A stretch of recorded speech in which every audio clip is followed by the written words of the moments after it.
So welcome everyone to TNG Online Connect. So obviously the whole purpose is to widen your network beyond your local TNG group. So we've got people spread out across the country in different groups.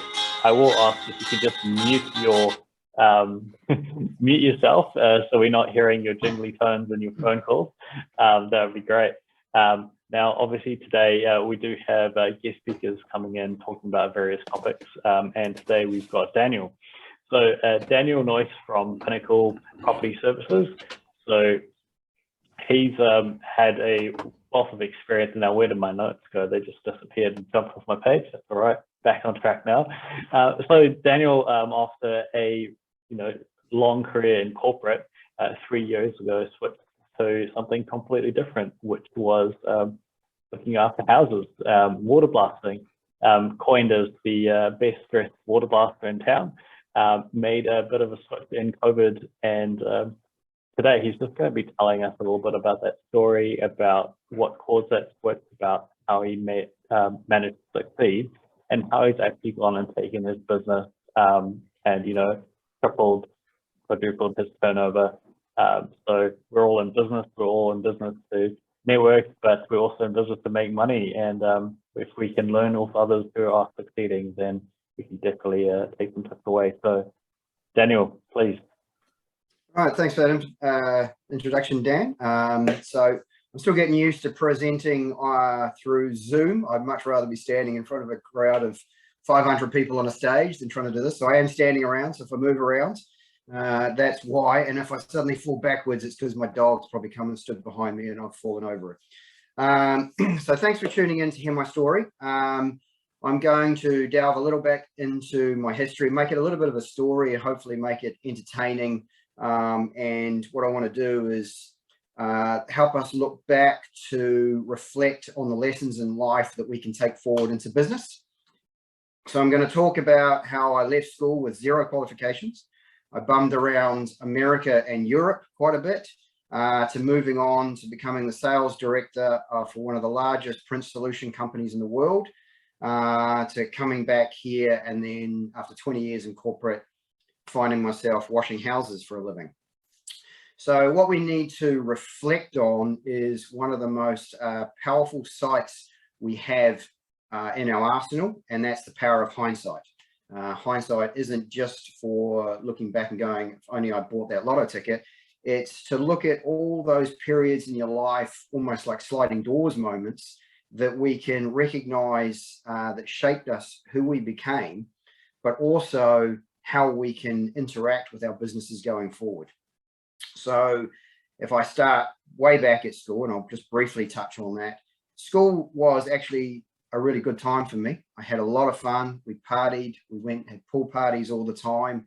But the future was something that just seemed so far away. Now, if I probably went to school these days, they might look at me and go, he's got ADHD or some other acronym that they come up with these times. The reality was it was a mixture of 2 things. One, I probably would have been diagnosed with dyslexia. It's something my father, one of my brothers suffers from, and one of my middle child also has dyslexia. But probably the reality of it was, particularly in the 90s, school was a one size fits all. You were fit into a box, and there was no way that people with different styles and different artistic abilities or however was engaged in learning. You were just stuck in a room with an old wooden desk, staring at the front and just having information thrown at you verbatim. And I just didn't buy what they sold. And so I left school and I went and started working at my dad's appliance store, fixing up old washing machines. Now, my dad grew up in the east of London. I don't know if anyone knows about East London. It's more than just the program EastEnders, but they have markets there, and there's a lot of wheeling and dealing that goes on in the markets. And this is where I got my first taste of selling. And selling is one of the most, or probably is the most important skill that any business owner has to have, whether you're an electrician, a plumber, a lawyer, a barrister, or you wash houses for a living. You have to sell your business, because if you don't, sell any product, you don't have a business, irrespective of what you do.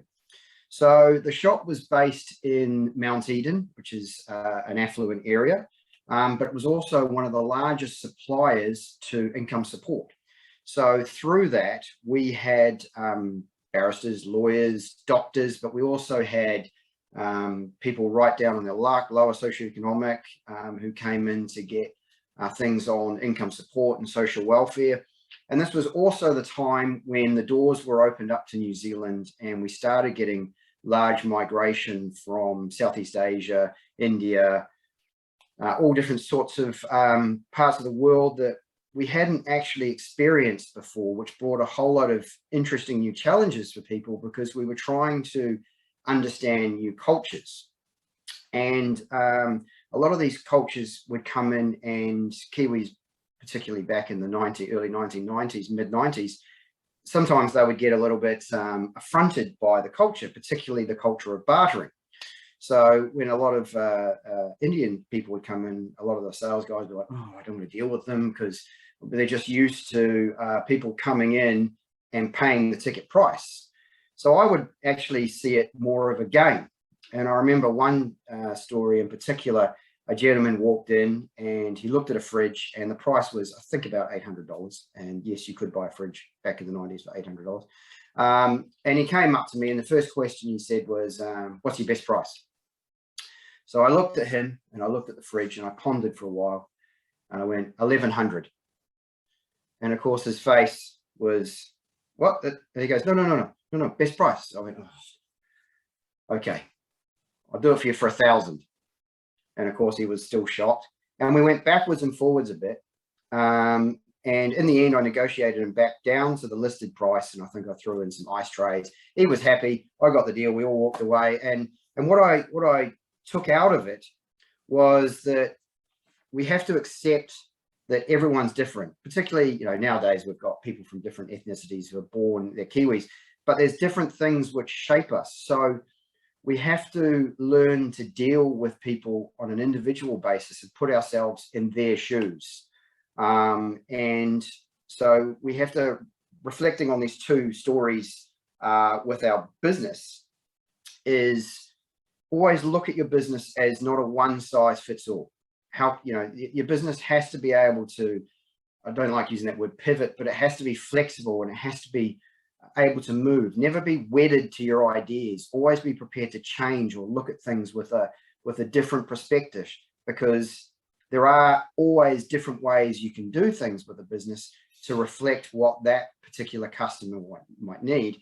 And always look at people as an individual. Don't pigeonhole them, and treat them with the respect that each person desires. Now that sounds easier said than done quite often, because a lot of people get trapped in that way of going, oh, he's this sort of person, or she's this, so I need to treat them like that. No, look at everyone as an individual. So because of the success of my selling, a lot of customers used to come in and ask me by name, and became one of the main salespeople on the floor. Everyone said, this is your career, this is what you should do in sales. So as a young bloke, I did what every young person does, and I totally disregarded that information, decided to do something else.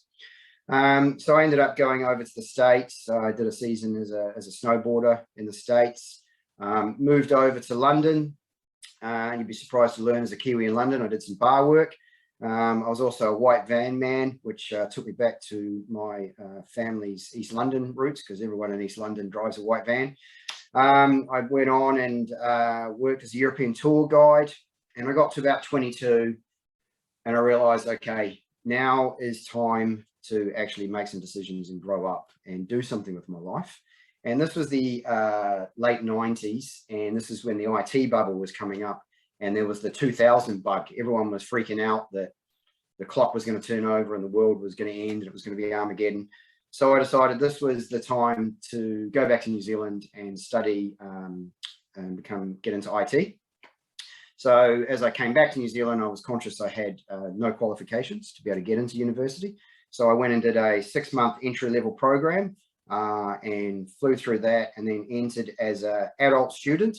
into AUT studying programming and network administration.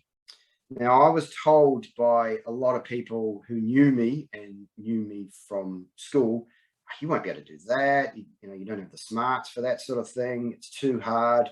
I was told by people, there was one paper in particular, data communications. Everyone fails that paper. It's impossible.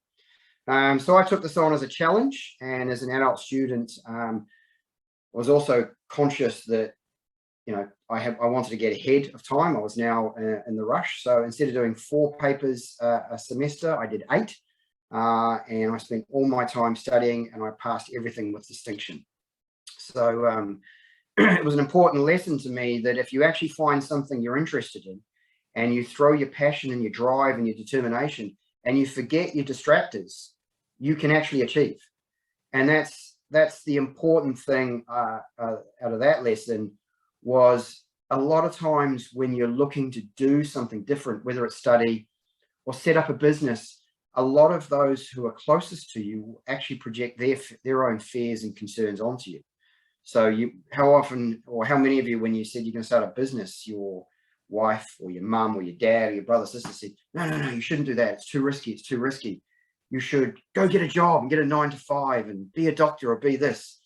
What they're doing is they're projecting their concerns onto you, and you have to take on their love, but you have to be able to block that negative advice and recognize that this is actually their concerns, not yours.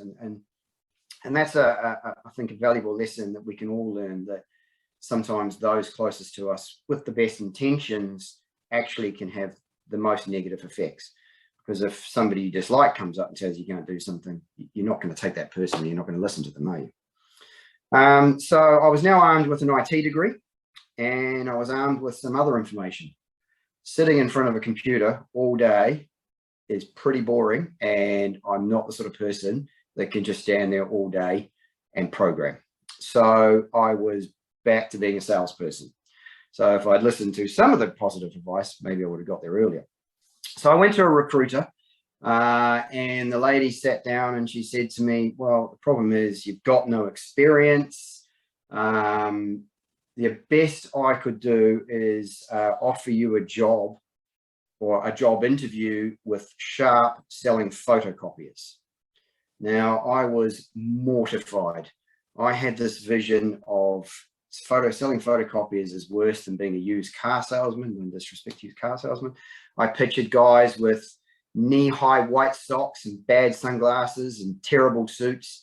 But I recognized that I needed to start somewhere. So I would go and do the job interview. And if I got the job, I would do it for 6 months just to get some sales experience and move on to something better. And I did move on to something better 20 years later. So I got my first job and at Sharp, and my very first day I walked in my cheap suit because I had to go buy my first suit, and I think it was from Hallenstein's, and I sat down, and my very first day I walked in, sales manager went, hi, I'm Steve, here's your desk, here's your chair, here's the yellow pages, call some people and go and sell some shit. And that was my introduction and my training to sales. So what I did is I opened the phone book to a random page. I scrolled down, I just pointed at the first business, and I made my very first business cold call. Now, I had no training and no idea what I was doing. So I just picked it up, and it happened to be an English language school. And I called, I got through to the receptionist, and I chatted to her for a bit. Didn't really know what I was supposed to talk about, but we just talked general rubbish. And then I asked, well, can I talk to the owner of the business? She put me through. We chatted for a bit, and I introduced who I was and just general chit chat, asked about her business. And then I said, look, is it possible we could meet at some point? And she said, yeah, sure. When do you want to meet? And I thought, well, how about now? I've got nothing else to do. And she went, sure. So I went outside and got in my very average company car for the first time, drove from Penrose into town, and I met with the lady, sat down, and because I had no formal training, I was just, well, I'll just be me. I'll just be relaxed, and I'll do like I did when I was in the shop. And I was chatting about it, and I was generally just interested in her business. And and how she did things. And I said, look, if you like printed all your brochures and everything in-house on demand in color, would that be something that's quite different to all your competitors to do? So you might get more people. And she goes, yeah, I really like that idea. She goes, oh, give me a quote. So I was like, oh, okay. So I got back in my average car. I drove back to Penrose. And this, I'd only been in the company less than about an hour and a half. Walked into my manager's office. Now, this is back in 2000. So color photocopiers were a new thing. There were guys who'd been in the industry there for like decades who had never sold one. These things were like $40,000, $50,000, which back then was a huge amount of money. And it still is now. And I walked straight into my sales manager's office and said, oh, I need a proposal for a color MFD. And he looked at me, he goes, don't be ridiculous. You've only just been here an hour or an hour and a half. And I said, well, no, I've got a lady who wants to see a price. So he humored me, he gave me a price. I got back in my average car, drove back into town. Now, hindsight, you'd be prepared and have all this information with you, but it was my first time. So I drove back in, met with the lady, walked in, said, well, here you go, here's the price. And she looked, she goes, oh yeah, I can afford that. That's pretty good. Because I also focused on ROIs, return on investment. She goes, oh, okay, we'll go ahead. So back in my average car, back to the office, walked into my manager's office and said, okay, I need paperwork for whatever. I can't remember the model now. And this guy almost fell out of his chair. He just couldn't believe it. He's like, how the hell have you sold this machine? I was like, I don't know. Lady just wants the machine. So got back in, closed the deal. Anyway, so first sales meeting, end of the month, the guy was like, okay, well done, Daniel. Somehow you managed to sell this machine, but it was luck, you know, don't override it. So because I never really got any training, I just decided to do what worked. And I did it a few more times. And the second month, I got into the 100,000 club. So it was people who had sold $100,000 worth of equipment in a month. Now, there were guys that had been doing it for decades who had never made this machine. So you can imagine some young upstart in the second month getting in there did not make me popular. But there was a valuable lesson in that because I was just sitting back going, this is easy. I don't really understand what all the fuss is about. So in my third month, I did nothing. I played golf for 3 weeks. I had barbecues. I basically slept in. I just thought, this is too easy. So when the final week started, I suddenly realized, oh, hang on a minute. I've got no prospects, no suspects. Reality kicked in. I started to panic. And I was on the phone. I was calling people. I was desperate, but there was desperation in my voice. People could smell it. And I got my first ever 0 month. And it was a valuable lesson for me that if you do nothing, that is what you're going to end up with. And I didn't do any of the prep work. I basically took my foot off the gas. I relaxed and I got exactly what I deserved, which was nothing. So briefly after that, I was then headhunted by a company called Ubix, which some of the older crowd may remember. It was the biggest company in New Zealand for selling photocopiers. It was a game changer. We all had to wear expensive suits. We had cars, and the sales floor was like the old movie, The Boiler Room, if any of you guys remember that. Anytime somebody would come in with a new car, everyone would be looking out the window going, bugger, now I've got to go sell more and get a better car because Aaron's got a better car than me. And I actually thrived on this environment, bought my first house, did really well. But I looked at things differently. And this is where my IT degree actually finally started coming into it. So the most common way that guys would sell photocopiers is they'd walk up to the customer and they'd say, okay, Mr. and Mrs. Customer, you're spending X amount on renting the machine a month. And your cost per copy is X, Y, Z, and you're doing this amount of prints. So this is how much you're spending a month. I can actually sell you a better machine, newer, and reduce your cost. What do you think about that? And that's all anyone was doing. And it was like a cost per print model. They were just basically trying to always sell the next greatest thing, but cheaper. But if everyone in the industry was doing that, I figured out, well, surely the one who drops their pants the most is the one who walks away with the deal. But what are you actually winning? Because we were incentivized or paid on GP, gross profit. So if all you're doing is giving away all your profit, you're not actually making any money. So I took things at a different approach, and I used my IT, and I focused on the IT managers, and I would go into them and I would discuss, what's your pain points? What's your difficulties? What could be done to make your job easier? And then I would go and talk to the actual end users, because the people who are making the decisions, usually the business owners, the ones who never use the equipment. So they are looking at it purely on a financial sense. So I would go to the end users and I would just go, look, what do you need? What would make your life better? How could you be more efficient in your job?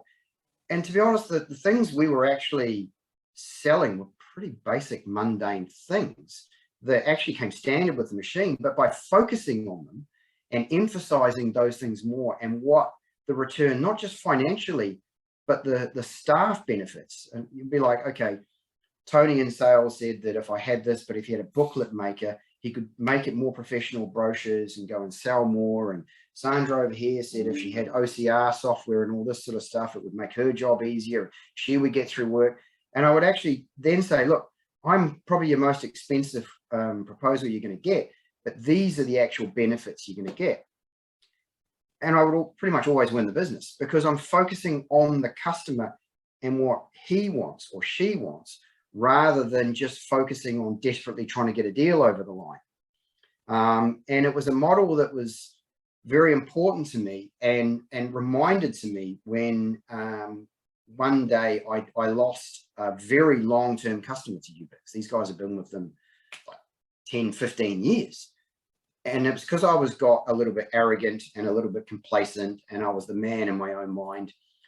And I was quite surprised I got the deal. I was like, oh, that was guaranteed. So my manager rang the customer up and said, you know, what did we do wrong? And she said it was very simple. Daniel told me what I needed rather than listening to what I wanted. And that's a very important lesson for business. The most important feedback you're always going to get is from your customers. From those things, you can recognize, what do I actually need to do with my business? What can I get rid of? What can I sell? Or what can I improve on? What can I focus on more? Your customers are actually your biggest sales team, because if things are going well for you, they're going to go out and they're going to advocate for your business, and they're going to sell. One of the most important mantras I've always worked through with business is, if you do a good job, they may tell one person. But if you do a crap job, they're telling 10. In fact, they're going to tell more, because they're going to go on social media. They're going on Facebook and go, this guy was a muppet. He didn't do his job properly. He didn't turn up. And it's going to get out there all over the place. So more often or not, no feedback is the best feedback, because if you do a good job, you're almost forgettable, because you haven't caused an inconvenience in your life and you're just able to get on. So it's better to have no feedback in that sense than negative feedback. So after 3 years, I moved back to London, and I worked my way up through various companies. I was looking after a lot of the largest companies in the FTSE, which is the English Stock Exchange, moved my way up through management, and got some real in-depth sales training. I was working for Xerox in the UK. Now, Xerox has some of the best training in the world. We would go actually to our training facilities and get proper, it was called Woke Park in Surrey, and you would get like 2 or 3 days intensive training. Competitors would actually be standing outside in the car park and would actually be approaching us, offering us big pay rises to come work for them, because we had just gone through the sales training. So what I then did is I got approached by the largest print supply solution company, or possibly in the world at that time, independent, company called Damwood. And they were huge, but what had happened is all the regions were doing real well, but London, which should have been the biggest one, was failing miserably. And the reason it was failing miserably was the last director who was in was just a greedy, selfish bugger. And rather than focus on his team, he focused on himself. And he took all the biggest and best accounts, kept them to himself, went out and sold to get the commission, and basically just left the scraps to these people, put no time, no effort into them, and no interest. So I was brought on to help turn this team around. So the first thing I did was divvy up all the big accounts and just give them to all the sales guys evenly.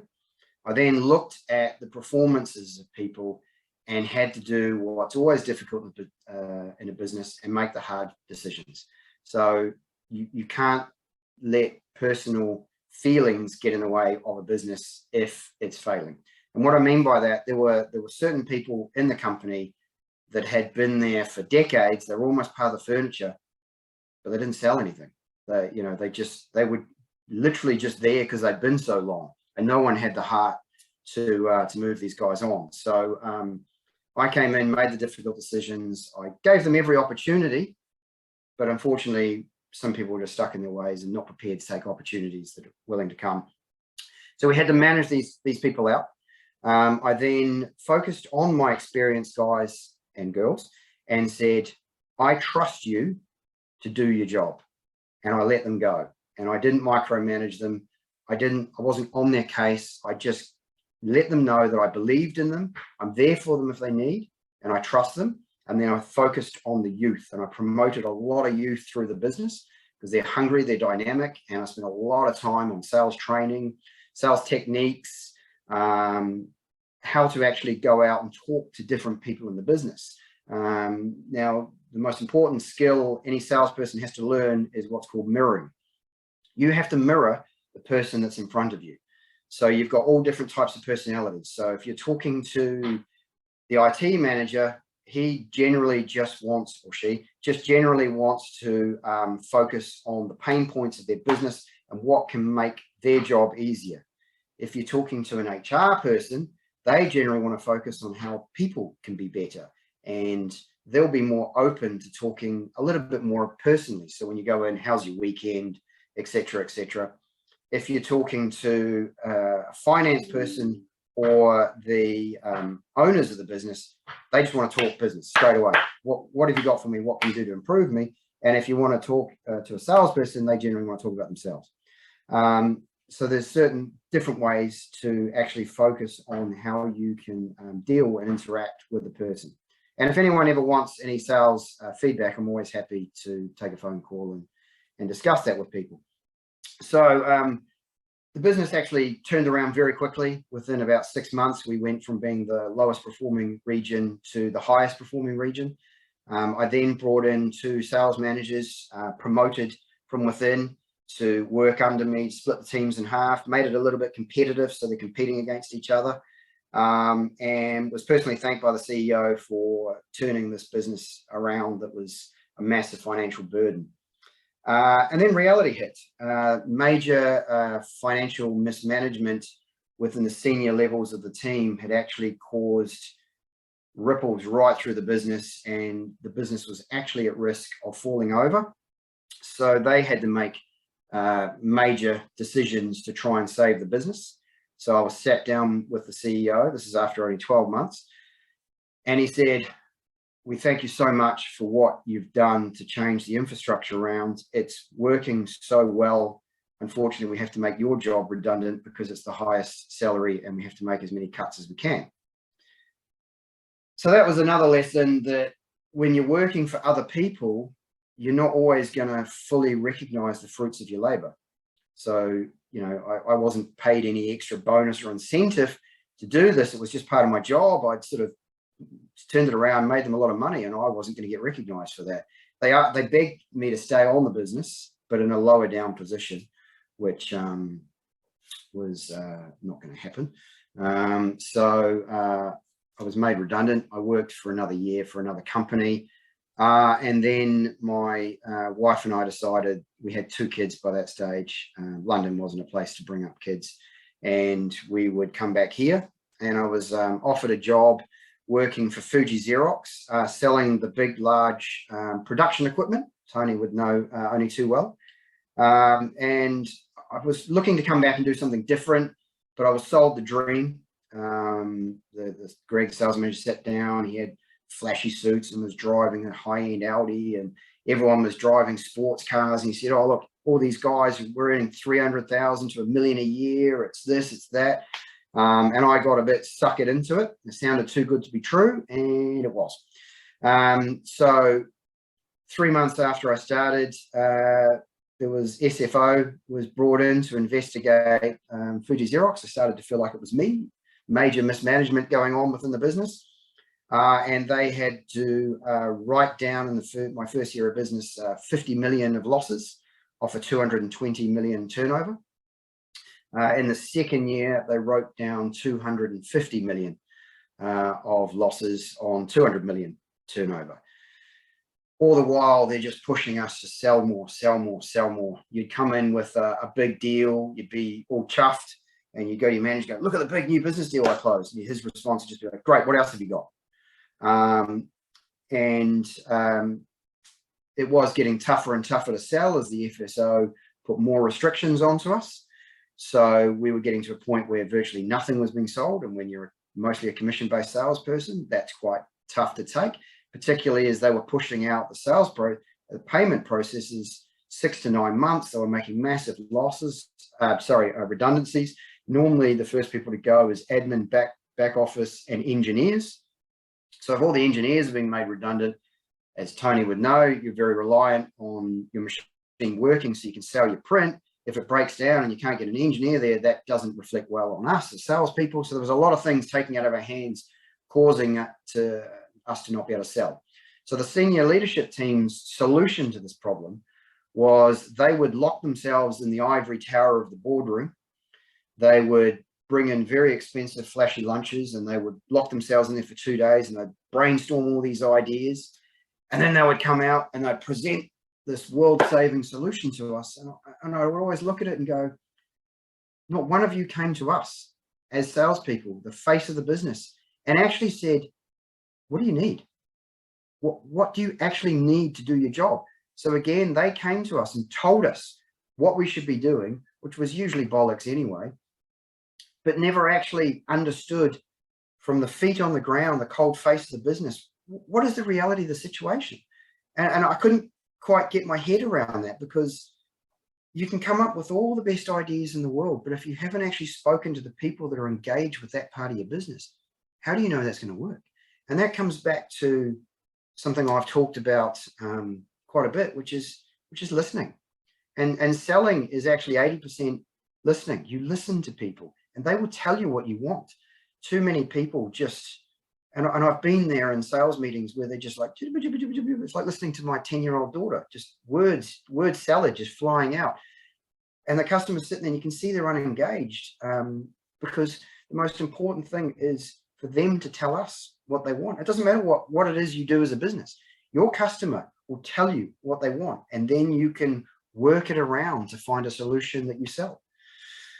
So after 4 years of battling at Fuji Xerox, I decided that it was time to move on and do something else. And a lot of people do say, well, why did you wait it out 4 years? It's with corporate, it's the carrot and the stick, particularly in selling. You always know you've got a big deal coming up, and you think, oh, if I leave now, I'm going to lose that big deal and I'm not going to get paid that big commission.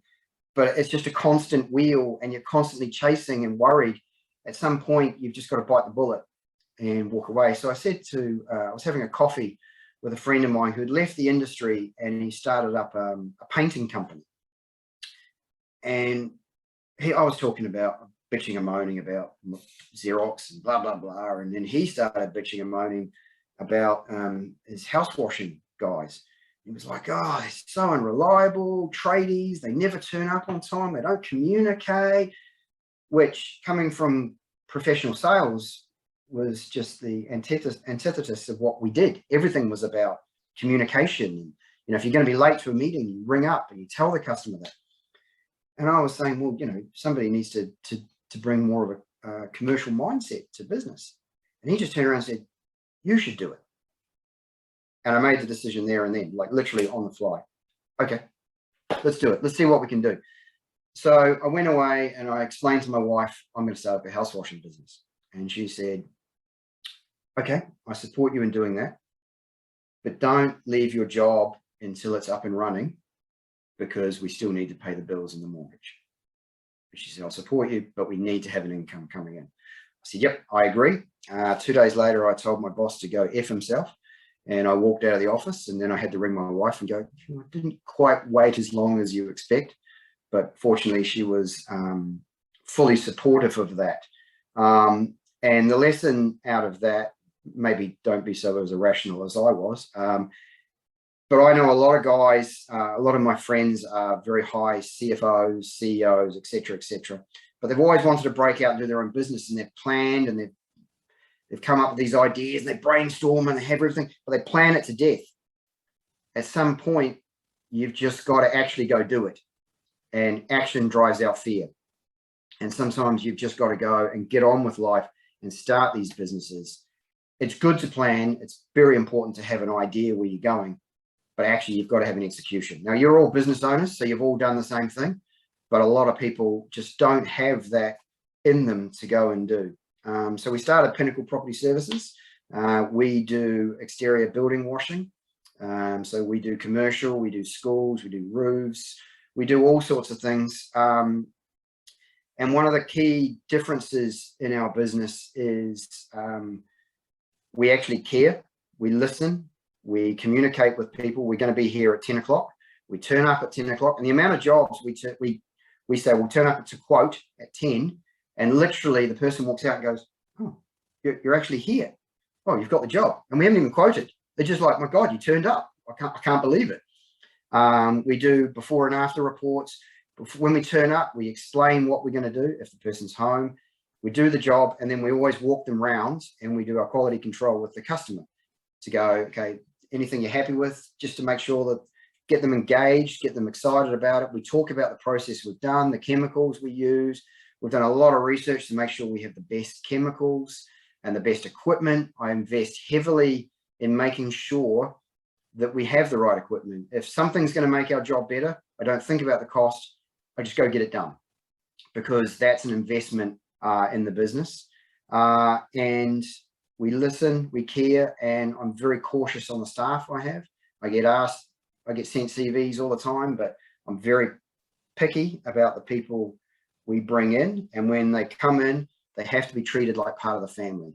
And I always emphasize for them, family is the most important thing. If you need to drop a job and you need to go look after your kids sick, you need to go pick up school, you need to do anything, just they know they can ring me and they can do it, and it's not a question. If I have to go on site and finish a job myself, and I've bought their loyalty and their trust, and they're invested in coming along on the journey. Too often from being in corporate, you're just a number, they don't care. They're just trying to squeeze that last bit of profit out of you, where I look at it as an investment in people, and they're invested in the business. And the last thing I'll talk about how I've managed to grow the business so quickly is another belief is an expression my dad always used to use, which drove him up the wall, but actually it reflects quite well, is I leave a bit of meat on the bone for everyone. And what I mean by that is if everyone's winning, people are prepared to go along with you. So a lot of my painting companies, I've said to them, take a margin on the building washing. I want you to invoice the customer as part of your solution and take a profit. And a lot of them are like, no, I just want it done. I just want it done. I just want it done. I've sort of encouraged that. And a couple of winters ago, we had a horrifically wet winter. And one of my painters rang me up and goes, oh shit, my cash flow is terrible. I can't paint. And I said, go out and sell building washing. And he did. And in the end, it became such a big part of his business. He actually got rid of his painters, and he goes out full time selling building washing for me now, because he was winning out of it as well. And I encourage it with all my customers, like my property managers, my real estate guys, everyone. If they're making something out of it, not only are they know they're getting a good customer, a good job done at a good price, but they're actually winning. I've created a whole sales team where people are out there finding leads for me that it doesn't cost me anything, because I'd rather have 80% of something than 100% of nothing. And some of the other things we also do is we go to maybe churches or lower socioeconomic schools and say, hey, let us just wash the place for free for you, because we're giving back to the community. We're helping people, but also people see you doing that, and then they're likely to go out and refer you as well. So sometimes something for nothing is actually some of the best money you could ever spend, because they will go out and be your biggest advocate for you. So it's not all just focusing on profit and greed, actually, and focus on people, including yourself, and the money will come. And that's pretty much all I've got to say, unless anyone's got any questions. Thanks, Daniel. I just want to say, Daniel, thank you for sharing, because I thought that was amazing. And I've written down some key points, which I'll actually share with all of you on an email after this meeting. But you know what? One of the biggest things that I took out of it, and I've written down and I've highlighted it, is your customers can be your biggest sales team, and they go out and find leads for you. And that is so synergistic with networking and what the networking group is trying to do. We're trying to help all of our customers and all of our clients, all of our members, to help each other and to become each other's sales team. So thank you very, very much. I really thoroughly enjoyed it. No problem.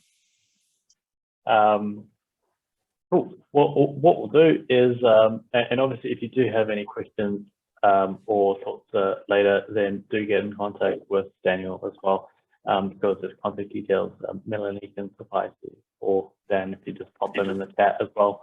That would be great.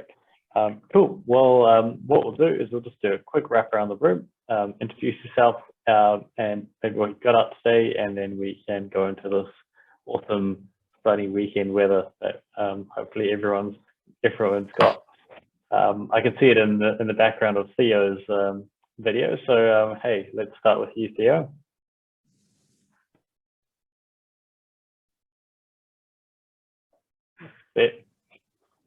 Theo? Great. Well, firstly, thanks, Daniel. Really enjoyed that presentation. And I have to say that a number of those points that you raised, you know, I've lived exactly the same sorts of things. So fantastic, very insightful, and congratulations, and wishing you all the best for your ongoing development of your business. Fantastic. Me, I'm Theo from You Protect and Z Insurance Services, personal and business insurance specialist. I'm in love. I love my beautiful wife. I love my family and friends. I love TNG, which is a big part of my life. I love my caravan, our caravan, which is where we are now. But the other thing I really, truly love is helping people. You know, I have an opportunity through what I do to help people before they need it and at their time of need. But the other thing, people that know me know that I spend a lot of time with some associates raising funds for the community, for hospice and so on and so forth. So it's an ingrained part of my DNA, helping people. What's an ideal type of referral? Ideal type of referral from me is anyone who knows of anyone who is what I refer to as an orphan client. They haven't been properly looked after and need someone to feel the love and respect and be treated and given good advice properly. So that's the You Protect and Z Insurance Service, providing security, peace of mind to your family and your business. Thank you. Thanks, Theo. Tony. Good morning, Tony from Cloud-Based Printing Promotions. We help companies with cost-effective solutions for printing of their business stationery, branded merchandise, and apparel. Our advice on products will save them money, assist in increasing sales, brand exposure and recognition, and assist in conveying their message. Some of the most in-demand items that we're going through at present are hand sanitizers, face masks, sunscreens, pens, always pens, drink bottles, and coffee cups. And for those people who are more organised, coming around the corner, umbrellas and jackets. Our ideal customer is a trades or small business with roughly 8+ staff who need to be reminding their customers or their prospects of their existence. So who do you know amongst your customers who would benefit from that advice and product selection? I'd be grateful for a referral. Tony from Cloud-Based Printing Promotions. Awesome. Thanks, Tony. Kaz. Morning, everybody. Thanks, Daniel. Like Melanie, got some little notes here. That was really interesting and really loved how engaging you were. So thank you for sharing your story today.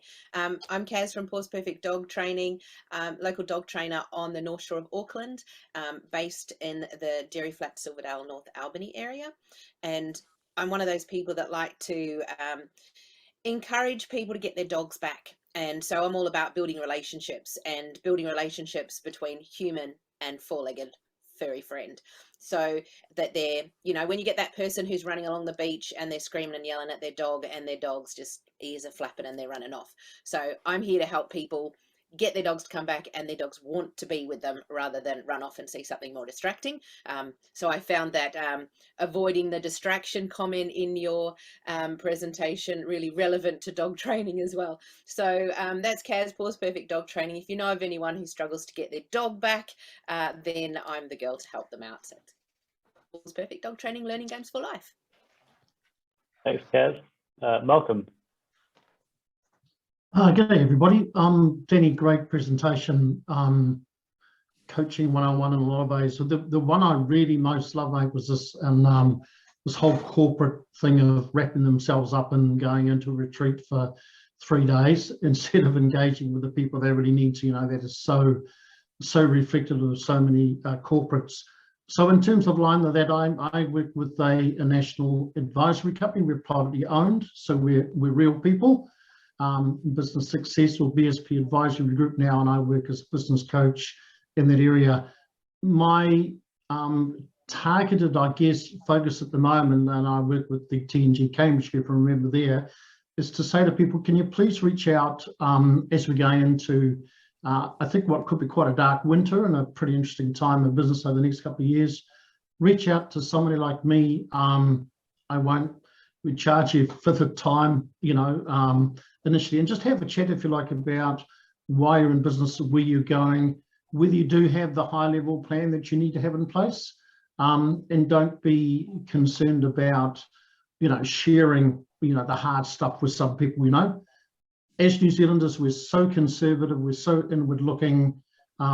We need to reach out, if you like, to people that we can trust and have those discussions. So the ideal client for me, I suppose, is all of you in that respect, in terms of you're wanting to not necessarily add another advisor resource to your team, but to be able to have that discussion about why you're here and what it looks like. It's a hard game, you know, business, and you should share that load. So my name is Malcolm Jensen. I'm with the BSP Advisory Group. Thanks, Malcolm. And let's have a look. We've got Farbard back on the call. I'm back, and I'm sorry, my system failed. I managed to get it back up running. It's Friday, so I think my computer is a bit overheated. I'm sorry I missed part of your presentation, Dono. It sounds inspirational. It's fascinating, inspirational. I look forward to watching the recording later. Later on. I'm not too sure where I'm at now, but yeah, good to see you guys again, and happy to listen. Cool. No, we're just going through. Farbad, what do you actually do? What is your?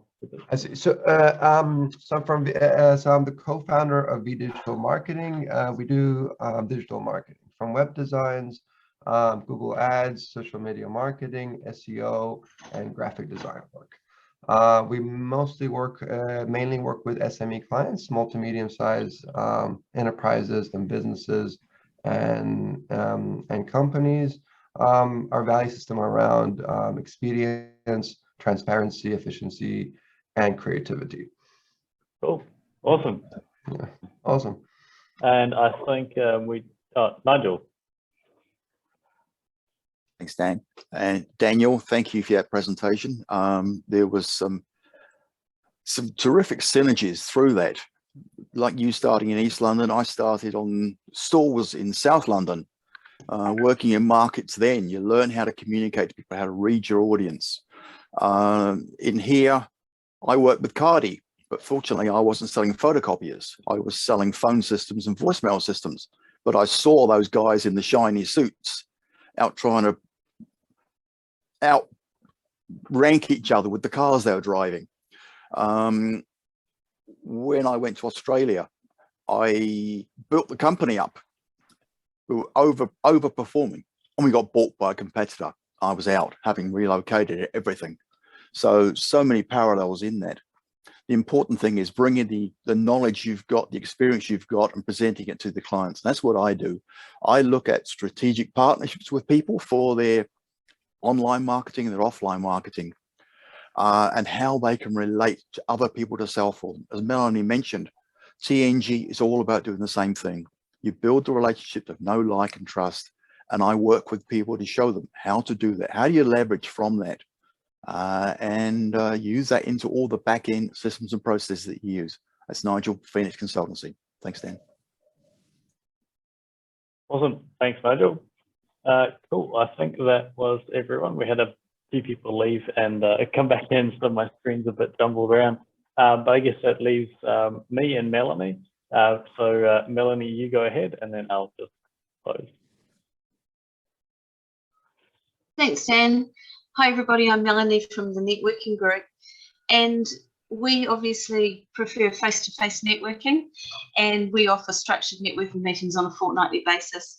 But actually, what I'm looking for at the moment is the opportunity to showcase our members on this forum. We want this forum to be educational, inspirational, and motivational, and we want to help each other to grow our businesses and to have our members developing that sales team that Daniel was talking about in his talk. So please, if you know someone in your group who is an inspiring speaker, like Daniel was today, I really want to hear from you. Please let me know, because we're looking to promote our members across the wider TNG network to help them grow their connections and ultimately to help each of our members to grow their business. So please let me know who's in your groups that you'd like to see speak here. Appreciate it. Cool. Thanks, Melanie. And that leaves me. So Dan, so I run Engot, which is a digital design studio. So we work in the brand and online space. So helping businesses with their websites better communicate what they do, but then also turning your website into a functional tool that is both marketing and also going to help you streamline your internal processes. So a lot of the clients we work with are ones that have quite specific, unique needs for their websites. So marketing systems integrated, or subscriptions, memberships, large-scale complex e-commerce, you know, all sorts of custom things that make my beard that is currently brown, but is soon to go grey.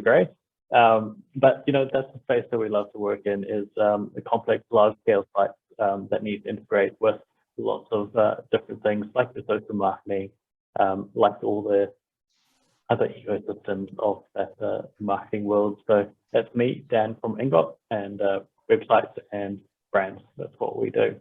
And obviously also running the TNG Online Connect. So we will be bringing in some more guest speakers in a fortnight. And if you do want to hear from any particular industry, or if you have someone who you think would be a great speaker, then please let us know as well, because we can build up a bit of a list and get them in, and then everyone can benefit from the knowledge that they can bring. So thank you, everyone. Once again, these sessions are recorded, so you can find them on the YouTube channel. Otherwise, we will see you in a fortnight, and I wish you all the best, merriest, happiest weekend. And thanks again to Daniel for the advice that you said. Thanks, Daniel. Much appreciated. Pleasure. Okay, have a good day, everyone. Bye. Yeah, everyone have a good weekend. See you Thank guys. you. Bye-bye. Cheers. Bye. Bye-bye.